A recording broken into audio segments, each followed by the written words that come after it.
नमस्कार दोस्तों, पीएससी अड्डा के यूट्यूब चैनल पर मैं राहुल व्यास आप सभी का हार्दिक स्वागत करता हूं। दोस्तों, अब हम जो वीडियोस के माध्यम से उन आयोगों के बारे में जानेंगे जो स्पेशल कुछ विशेष वर्गों के लिए बनाए गए हैं और जितने भी अन्य आयोग हुए हैं उनके बारे में हम अब पढ़ेंगे।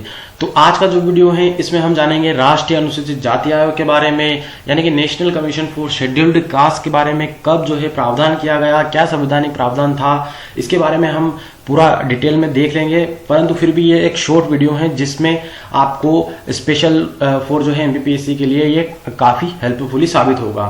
तो दोस्तों, घर पर रहिए, सुरक्षित रहिए और अपनी तैयारी को जारी रखिए पीएससी अड्डा के साथ। और आपके लिए जैसा कि मैं डेली लाता हूं मोटिवेशनल क्वेट है कि आप प्रेरणा का इंतजार नहीं कर सकते, आपको खुद इसके पीछे जाना पड़ेगा।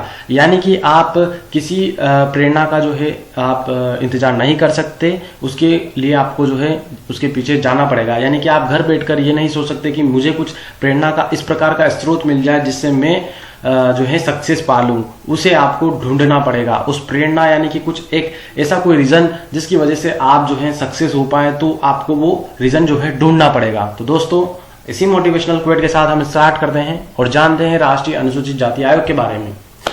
तो दोस्तों, जो भारतीय संविधान के अनुच्छेद 338 का यहाँ पर उल्लेख हुआ है, सबसे पहले तो मैं यहाँ पर आपको एक शॉर्ट रूप में राष्ट्रीय अनुसूचित जाति आयोग के बारे में थोड़ी सी जानकारी दे देता हूँ कि ये किस प्रकार से बना होगा। तो दोस्तों, यहाँ पर जब हम बात करते हैं डायरेक्ट संविधान की 1950 यानी कि 1950 में जब हमारा संविधान बना था, तो उसमें जो है स्पेशल राइट्स यानी कि मौलिक अधिकार जो नागरिकों को दिए गए हैं, उसके तहत जो है संविधान में सभी को जो है समानता का अधिकार और जो अस्पृश्यता का उन्मूलन यानी कि आर्टिकल 17 के तहत जो है इस प्रकार से जो है सभी नागरिकों को समानता देने के लिए और अस्पृश्यता के उन्मूलन के लिए जब संविधान में प्रावधान किया गया, जिससे समाज में जो है जाति भेद और इस प्रकार की जो है अस्पृश्यता का जो है उन्मूलन हो सके, उसके लिए जो है संविधान में प्रावधान किया गया। परंतु वहां पर देखेंगे तो फिर भी इस सब प्रावधान होने के बावजूद भी जो सामाजिक स्थिति है वो मजबूत नहीं हो सकी और जो अनुसूचित जाति व जनजाति जो हुई उनके जो है फिर भी काफी जो है यहाँ पर भेदभाव जो है हमें समाज में देखने को मिलते हैं।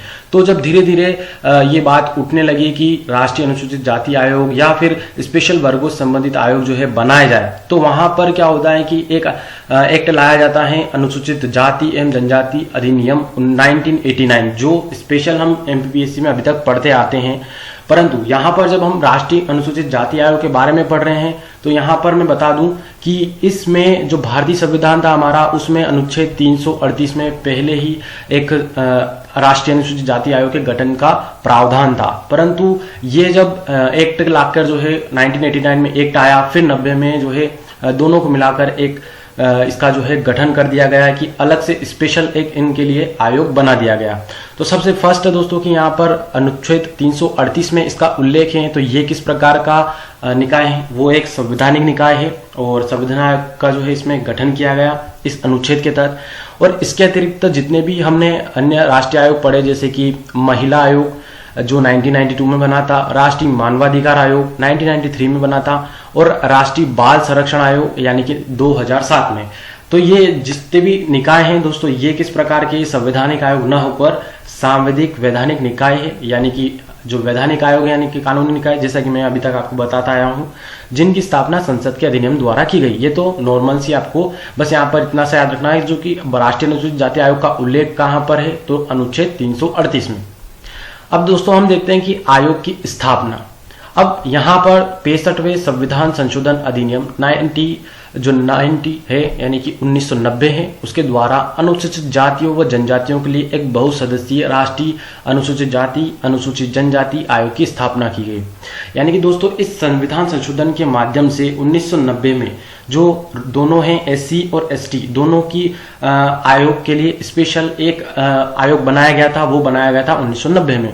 परंतु ये जब दोनों एक थे, राष्ट्रीय अनुसूचित जाति और अनुसूचित जनजाति आयोग, तो 89 में क्या किया गया दोस्तों, ये संविधान संशोधन किया गया जो 2003 में संशोधन किया गया 89वां, इसके माध्यम से इन दोनों आयोगों को अलग कर दिया गया।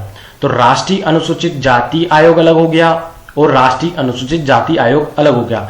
तो जो अनुसूचित जाति आयोग था वो 338 अनुच्छेद के तहत स्थापना की गई और फिर जो अनुसूचित जनजाति आयोग था दोस्तों, ये 338A के अंतर्गत इसकी स्थापना की गई। कब की गई? 2003 में संशोधन के माध्यम से। तो दोस्तों जो स्थापना हो गई, अब यहां पर आपको पता चल गया कि कब स्थापना हुई। तो जब वर्ष 2004 में एक पृथक राष्ट्रीय अनुसूचित जाति आयोग अस्तित्व में आया, जिसमें क्या हुआ, इसकी संरचना में देखें तो एक अध्यक्ष होगा और एक उपाध्यक्ष होगा तथा 3 अन्य सदस्य होंगे। तो दोस्तों इस प्रकार से टोटल 5 सदस्य होंगे, यानी कि जो संरचना है, इसकी बॉडी है अनुसूचित जाति आयोग। जो शेड्यूल्ड कास्ट वाला आयोग है उसमें क्या होगा, एक अध्यक्ष होगा, एक उपाध्यक्ष होगा, 3 अन्य सदस्य होंगे। तो दोस्तों अभी वर्तमान में इस एससी आयोग जो है, इसके अध्यक्ष कौन है? तो वो है रामशंकर कठेरिया। ये आपको पता होना चाहिए, याद रखिए। जिनकी नियुक्ति जो है राष्ट्रपति द्वारा की जाती है, यानी कि ये जो सदस्य होंगे, अध्यक्ष होंगे, इनकी नियुक्ति कौन करता है? राष्ट्रपति करते हैं।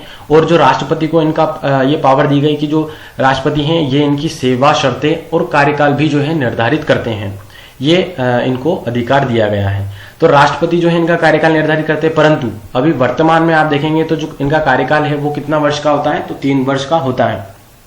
अब ये जो आयोग होगा वो एक रिपोर्ट तैयार करेगा, किस पर? तो अनुसूचित जाति आयोग के लिए स्पेशल बनाया गया है। तो अनुसूचित जाति आयोग संबंधी जो भी ये कार्य करेगा उस पर एक रिपोर्ट बनाएगा। तो आयोग जो होगा वो अपनी रिपोर्ट क्या करेगा? राष्ट्रपति को देता है, और राष्ट्रपति इस रिपोर्ट को क्या करते हैं? तो संसद में पेश करते हैं, या फिर जो अगर किसी राज्य संबंधित है तो वहां पर संबंधित राज्यों के राज्यपाल को ये भेजते हैं, जो इसे विधानमंडल के समक्ष रखते हैं।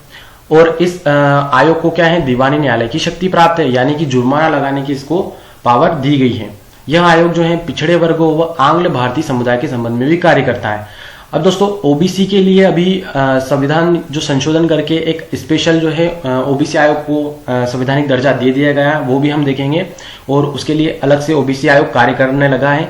परंतु आंग्ल भारतीय समुदाय के लिए भी ये कार्य करता है। आंग्ल भारतीय समुदाय से तात्पर्य क्या है कि हमने देखा था, जब वहां पर भी देखा था कि जो लोकसभा में 2 आंग्ल भारतीय समुदायों को जो है प्रतिनिधित्व दिया गया है। तो आंग्ल भारतीय समुदाय का मतलब क्या होता है? जैसे कि जब ब्रिटिश हमारे यहाँ पर थे, तो हमारे जब स्वतंत्र हो गए हम भारत, तो उसके बाद भी जो ब्रिटिशों के वंशज जो हमारे यहीं भारत में रह गए, तो वो क्या कहना लग गए? आंग्ल भारतीय समुदाय। तो उसके समुदाय संबंधित जो है ये कार्य करता है। अब स्पेशली हम देखें तो दोस्तों एससी आयोग जो है, यानी कि अनुसूचित जाति आयोग जो है, इसका कार्य क्या है? अनुसूचित जातियों के हितों का संरक्षण तथा उससे संबंधित मामलों की जांच की सुनवाई। यानी कि जब कभी भी अगर अनुसूचित जातियों से संबंधित अगर कोई शिकायत आती है तो वहां पर उनके हितों का संरक्षण और उससे संबंधित जो मामला आएगा उसकी जांच की सुनवाई करना है काम किसको है? अनुसूचित जाति आयोग। अनुसूचित जातियों के सामाजिक व आर्थिक विकास से संबंधित योजनाओं के निर्माण में के समय जो है सहभागिता व उचित परामर्श देना। यानी कि जब कभी इनसे संबंधित कोई प्लान बनाना होगा सामाजिक व आर्थिक विकास संबंधित, तो वहां पर भी जो है ये परामर्श देने का काम करता है, वहां पर जो है ये अपनी जो है भूमिका निभाता है। राष्ट्रपति के आदेशानुसार जो है अनुसूचित जातियों के सामाजिक, आर्थिक व संवैधानिक संरक्षण संबंधी सौंपे गए किसी कार्य को ये संपन्न करने में भी मदद करता है। फिर अनुसूचित जाति के संबंध में किए गए कार्यों के बारे में राष्ट्रपति को प्रतिवर्ष जो है प्रतिवेदन प्रस्तुत करना, यानी कि जो भी ये कार्य करेगा वो रिपोर्ट बना के राष्ट्रपति को ये प्रत्येक वर्ष सौंपने का कार्य भी इसका होता है। तो दोस्तों यहाँ पर हमारा वीडियो कंप्लीट होता है, और ये छोटा सा वीडियो आपके लिए हेल्पफुली होगा। तो दोस्तों अगर आप इसका पीडीएफ चाहते हैं तो आप हमारे इस टेलीग्राम चैनल को ज्वाइन कर लीजिए, वहां पर आपको इसका पीडीएफ उपलब्ध हो जाएगा। और अगर आप इस चैनल पर नए हैं तो चैनल को सब्सक्राइब कर लीजिए, जिससे हमारे आने वाली वीडियोस की नोटिफिकेशन आपको मिलती रहे। तो दोस्तों इस वीडियो में आज के लिए बस इतना ही। आप सभी का बहुत बहुत धन्यवाद।